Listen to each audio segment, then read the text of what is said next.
What's up, guys? Brett Appley here from dailyfanmma.com, back with another UFC Quick Picks on the Mayo Media Network. This week we have UFC Vegas 56, Volkov versus Rozenstruik in the main event. Should be a really fun one. We have, I think, 12 consecutive weeks of fights coming up through the summer. It takes us through August, so it should be a really fun run. 14 fights on the slate this week. It's going to be a crazy one from a DraftKings perspective. As always, I'm going to give you my favorite cash game play, tournament play, salary play, and my fade of the week on DraftKings. And before I do, make sure you subscribe to the channel here at the Mayo Media Network. So much great content coming out throughout the week across all sports. Like the video and comment below who your favorite play is in the 8K range. There's a lot of great options this week, a lot of high upside targets. Always curious to hear who you guys like. Without further ado, let's jump into my cash game play of the week, which is going to be Movsar Evloev at 9.4K. All right, Movsar Evloev at 9.4K in cash games. This is a sort of a tough week for cash games because there's three really strong, heavy favorite grapplers at the top of the board, with Blanchfield at 9.6K, Jackson at 9.5K, and Evloev at 9.4K. And honestly, I think they're all viable cash game options. I would probably try and fit two of the three into my lineups, just because they're going to project out so well and they're so safe and they all have upside. I like Evloev, especially because of the price at 9.4K. He's cheaper than the other two. I feel he's very safe at minus 410 to win. The knock on him is that he has not yet won inside the distance in the UFC, and I wouldn't project him to win inside the distance in this matchup against Dan Ige. Plus 425 inside the distance line is not strong, but Evloev's already proven he can score very, very well in decisions. Not that the highest floor in the world, but he scored 110 and 138 in two of his 5 UFC wins, has a 92-point victory in there as well. And this is a very clear matchup where Evloev should be able to land takedowns, should be able to control Ige, and that's going to score very well from a DraftKings perspective. So am I so confident that he beats out Jackson and Blanchfield? Absolutely not. I just think in a vacuum, Evloev at 9.4K, safety, grappling upside, and that's about it. So Evloev, I believe he's one of the best grapplers in the featherweight division for sure. A highly technical wrestler, averaging 4 takedowns per 15 minutes, and we just saw his wrestling upside against Dawodu in his last matchup, landing 9 takedowns, earning nearly 9 minutes of control time. And Dan Ige is a fire plug. He's tough, he's dangerous, he's got some boxing, he's got some submission grappling, but defends takedowns at 55%, coming off a recent loss against Chansung Jung, in which he was taken down 3 times on 5 attempts, gave up 10 minutes of control, had his back taken multiple times, just wasn't a great look, really showed that he does have weaknesses in terms of his defensive wrestling, in terms of his grappling control, and I just think Evloev's better than him, so I'm predicting Evloev to land takedowns consistently throughout the fight, control Ige consistently. Evloev wants an early finish, so maybe he can get it, but not an outcome I would bet on. But I don't think it's impossible that Evloev could find a submission in there. Regardless, even in a decision win at a low point, Evloev's still probably scoring 80 to 90 points, and he has 120 to 130 point upside as well. So I think Evloev's very safe, again, with wrestling control upside. I like him at 9.4K, a little bit of a discount compared to the very top of the board. Evloev's going to be my cash game play of the week. Next up, my tournament play is going to be Alonzo Menafield at 8.7K against Askar Mozarov, and truthfully, it's more of the fight that I want to target rather than Menafield himself. I believe Menafield's going to be one of the more popular fighters on this entire slate, and I think there's a very realistic chance that he loses. But the fight as a whole, as I'll get into, is just one of the better spots that I've seen in a while in terms of the potential for either side to win inside the distance quickly. And I think it's a fight that you absolutely need exposure to. So Menafield's priced at 8.7K. He was only, let's see, like minus 170 or so earlier in the week against this guy, Mozarov, who was making his UFC debut. When I wrote my breakdown on dailyfanmma.com earlier in the week, the matchup analysis part, Mozarov had a record of 25-7. His professional record now says he's 19-12. And there's a lot of weird stuff coming out about this guy essentially having different names, wiping his record clean, throwing fights when he was a teenager, and it's all hearsay from my end, but it's definitely swung bettors in the favor of Alonzo Menifield, as he's now minus 245 to win, minus 165 inside the distance. This Mozarov guy looks like a very dangerous striker to me. I still think he's somewhat technical. I think he's very powerful, very aggressive, explosive, throws really damaging leg kicks, and he does so very early in fights to the point where he's winning fights in 20, 30 seconds. And granted, a lot of his competition is very, very bad, so it's not a guy who I expect to win consistently at the UFC level at all.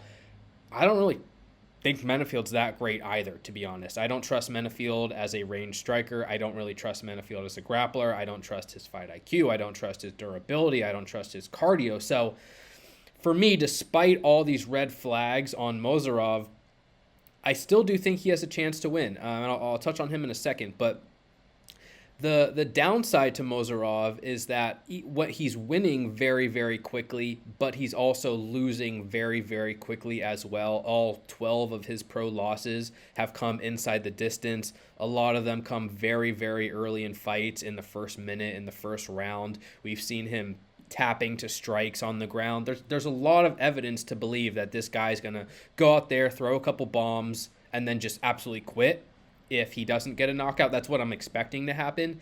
And even more so, if Menifield is smart, I think he'll go in there just looking to wrestle right off the bat.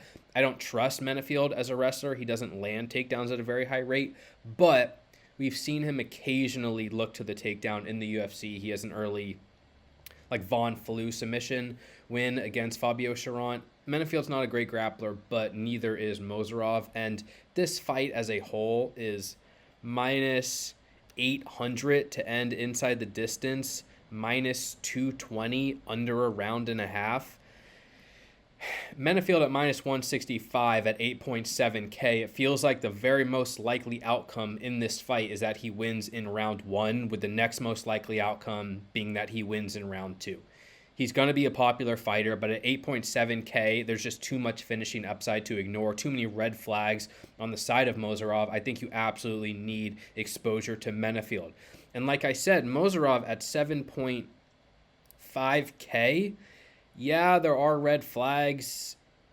Yeah, it's probably stupid to pick Mozarov outright or even consider the possibility that he could win given these red flags, but especially the leg kicks, the damaging leg kicks that I've seen him throw very early in fights, those are game changers. And I don't care who you are. If you cannot eat heavy low leg kicks early in fights. And I think it's a path to victory for him. I think he's potentially a better striker than Menifield.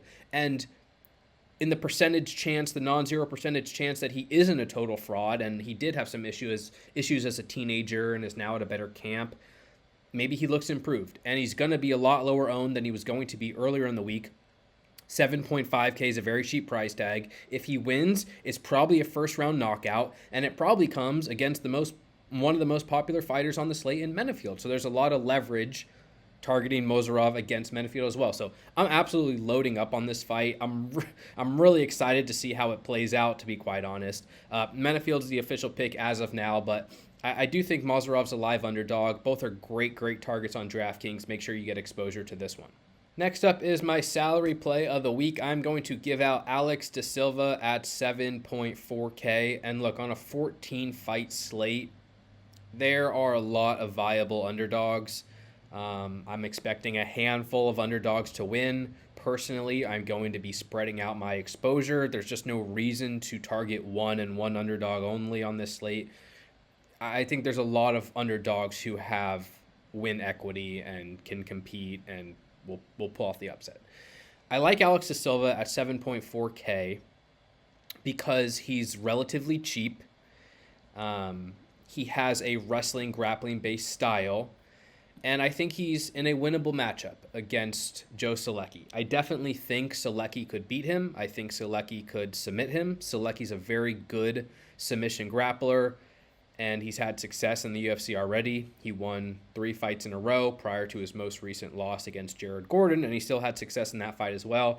Selecki averages 2.8 takedowns per 15 minutes, very, very good submission grappler, submission upside, etc. But I only really trust Selecki when he's on top of his opponent, because he hasn't proven himself as a striker at range, doesn't land strikes at a high rate, isn't very effective. And he's also kind of showed that he's quite weak on the bottom. He got taken down by Jim Miller early in their fight and did nothing on his back and lost the entire round. So there are weaknesses in Selecki's game that I don't really like. And Alex da Silva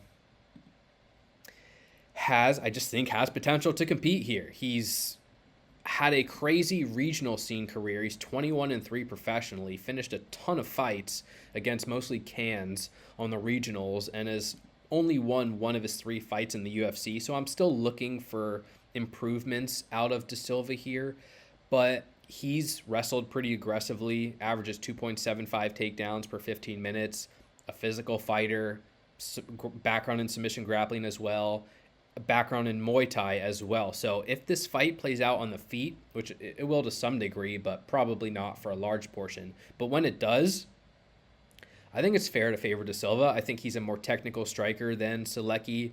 He's shown a little bit more in his game than Selecki has. I mean, even just in that 3rd round against Brad Riddell, who's a very legitimate talent, a good striker. Silva was out there trading with him.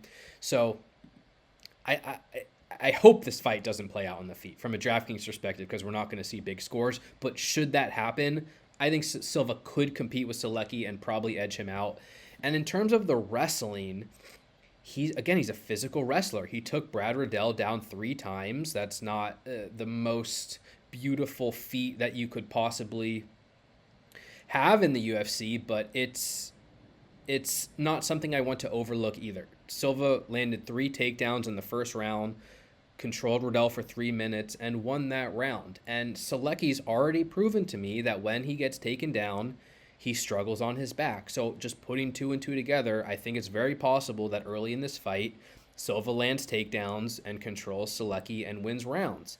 And the fear with Silva is that he gets tired. And he got tired in his UFC debut and was choked out in the 2nd round. He got tired against Riddell and lost rounds 2 and 3. Him getting tired here is probably likely, and it could be the reason that he loses. It could be the reason that he gets finished. But I think he's going to have early success. I think his takedown game is good enough to be able to get Selecki to the ground.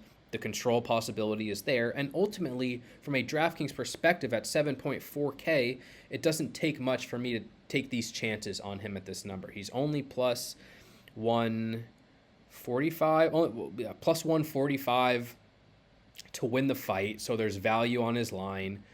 Takedowns and grappling scores pretty well from a DraftKings perspective. Da Silva already put up 88 points in a decision win. He has some submission upside, though I'm not expecting that. Ultimately, he's just a good salary saver who can very much compete with his opponent and potentially win. And the fighter's price below Da Silva, for me, it starts to get more into the dart throw category, where I feel Silva very realistically could win this fight. And you're saving a good amount of money, helps you pay up to the top end should you need that for the rest of your lineup. So should be a fun fight. I'm looking forward to it. Grappling-based fight. Might be dependent on who lands the takedowns here, but give me some chances on Da Silva on DraftKings at 7.4K. And finally, my fade of the week, it's going to be Michael Trizano at 9.1K, fighting against the newcomer Lucas Almeida. Trizano is a moderate favorite at minus 220, but I just don't think he has the DraftKings upside to compete with this range this week, especially at this price. I mean, we already talked about Evloev. Jackson has clear 100-point upside in a fight he should win, heavy favorite. Blanchfield has already put up 115, 126. In her 2 UFC wins, I think we're going to see big scores out of the top end of the 9K range this week. Fakhretdinov at 9.2K, good inside the distance line, an aggressive fighter, grappler, has knockout power too. Price below Trizano, we have Jeff Molina, who's put up big scores. Ode Osborne, who's has early finishing potential. Selecki, Menafield, I already talked about. Alexander Volkov, who's in the main event. For Trezano to come through and be optimal on this slate, he is going to need a big score.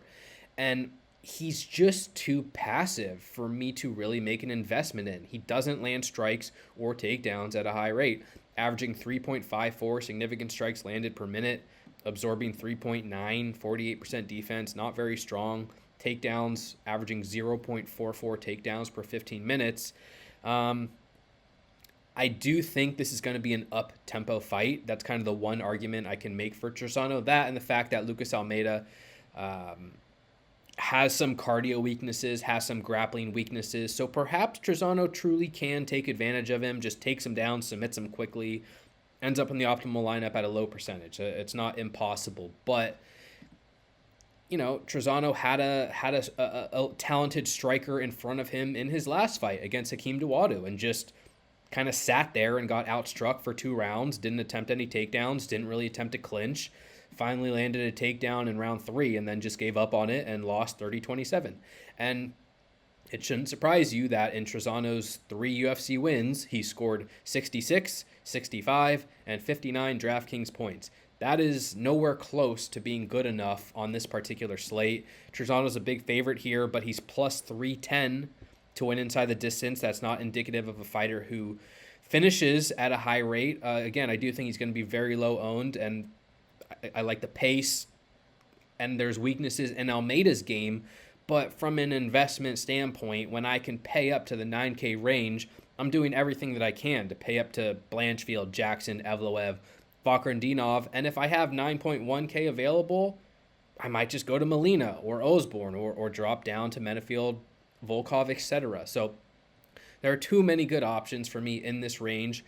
If you're making 150 lineups, I can understand, but with a more limited base lineup, I don't think Trezano is a great option. Too passive, doesn't produce offense at a high rate, too difficult of a range. So Trezano is going to be my fade of the week at 9.1K. All right, guys, that's it for this week's UFC Quick Picks. Thank you again for the support.